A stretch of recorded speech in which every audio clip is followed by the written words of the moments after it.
Hello everyone, Abhishek Gupta sir from AB classes. आज हम एक बहुत इंटरेस्टिंग प्रॉब्लम समझने वाले हैं। इट्स अ नंबर सिस्टम का प्रॉब्लम। ठीक है। क्वेश्चन क्या दिया हुआ है? The number of pairs of positive integer which satisfy the equation. तो बहुत ही भारी लग रहा है, तो बहुत ही डिफिकल्ट टाइप का क्वेश्चन लग रहा है, बट है बहुत आसान। अगर हम कॉमन लॉजिक या बेसिक सिंपल कंसेप्ट लगाएंगे तो हमको क्लैरिटी आ जाएगा। तो अगर हम पेन चलाना चालू करेंगे तो मोस्ट प्रोबेबली ये सॉल्व भी हो जाता। ठीक है। तो x to the power y is equals to y to the power 60, या मैं लिख सकता हूँ x is equals to y to the power 60 by y। Right. तो ये एकदम क्लियर है। ठीक है। अब x कैसा है? पॉजिटिव इंटीजर है। y भी कैसा है? पॉजिटिव इंटीजर है, क्योंकि हमको इंटीजर्स ही पुट करने हैं। ठीक है। तो अगर मेरे को x इंटीजर चाहिए और y भी इंटीजर पुट करना है, तो इसका मतलब ये पार्ट भी इंटीजर होगा। क्या बोलना चाह रहा हूँ समझते हैं। ठीक है। मतलब ये y जो है ये 60 को डिवाइड कर देगा। तो 60 को कौन कौन डिवाइड करेगा? सारे 60 के factors. 60 is nothing but 6 into 10, या फिर 2 इंटू 3 इंटू 2 इंटू 5, या 2 square into 3 power 1 into 5 power 1। अगर हम total number of factors of 60 count करें तो फॉर्मूला क्या होता है? जो भी पावर में रहता है प्राइम फैक्टर्स के, उसमें वन वन ऐड करके मल्टीप्लाई किया जाता है, which is p plus one, q plus one, r plus one and so on.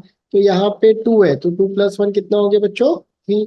1 plus one कितना हो गया? 2। 1 प्लस वन कितना हो गया? 2। तो 3 टू जा 6, टू जा 12। तो 12 फैक्टर्स है या 12 डिवाइजर्स है 60 के।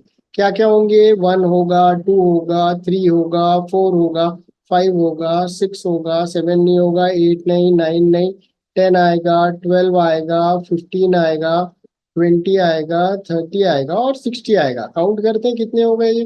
1 2 3 4 5 6 7 8 9 10 11 एंड 12।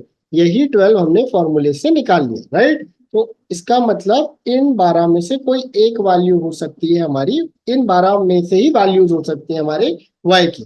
तो हमको एक सोल्यूशन, अगर x is equals to y का वैल्यू सबसे छोटा हम 1 पुट करते हैं, तो it is going to be 1 to the power 60 by 1। Agreed. 1 power 60 या x का भी वैल्यू कितना आया? 1।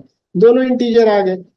एक और वैल्यू ट्राई कर लेते हैं। अगर y का वैल्यू 2 हुआ तो it is 2 to the power 60 by 2 which is 2 to the power 30। Although it's a huge value but it is also an integer. तो एक और सोल्यूशन आ गया। तो अगर हम हर वैल्यू डालेंगे तो हर बार हमको एक इंटीग्रल वैल्यू मिलेगा, क्योंकि पावर में फ्रैक्शन मिल ही नहीं रहा है, पावर में एक परफेक्ट नंबर मिल रहा है और y का भी वैल्यू एक इंटीजर है। तो in all these 12 cases I am going to get a solution. Right. तो हमारा आंसर कितना हुआ? कितने पेयर्स होंगे एक्स वाई के? टोटल 12 पेयर्स होंगे। होपफुली आपको ये क्वेश्चन समझ में आया होगा and you would be able to manage such kind of questions. ठीक है। तो आई होप आपको ये चीज पढ़ के अच्छा लगा होगा और ये आपके काम आए। Have a great day guys. Thank you.